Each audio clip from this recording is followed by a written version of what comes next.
But you need to understand, it cost a lot of money to go out on these fishing excursions, and they had just left, and so they had not caught anything. So they had spent all this money and they had no return from it.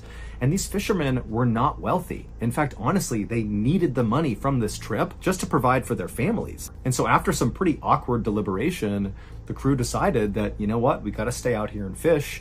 But the silver lining was, hey, if we stay out here for another day or so, maybe Michael's body will float to the surface and we can at least recover him and bring him back home to his family. And so all day that day, the fishermen stayed out and fished, and they were very successful. I mean, one after another, they were catching these cod that were 6 feet long and nearly 100 pounds. They're called flowery cods. But despite how incredible this was for their business, this was not a cause for celebration because they had just lost their friend the day before. And so it was a very somber day, and all day, all the fishermen really are looking out at the water, hoping to see Michael's body.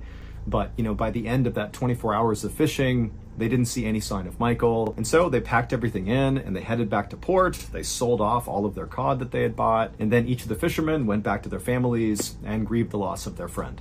A few days later, a factory worker was standing in front of a fish processing line with this huge 97-pound cod right in front of them. This is one of the flowery cods that Sam and the other fishermen had caught 24 hours after their friend had gone overboard. And so this worker took their knife and, like they did every day all day long, began opening up this fish. And at some point, after cutting it open and looking inside of this enormous cod, the worker just stopped and couldn't believe what they were seeing, and then they began to scream.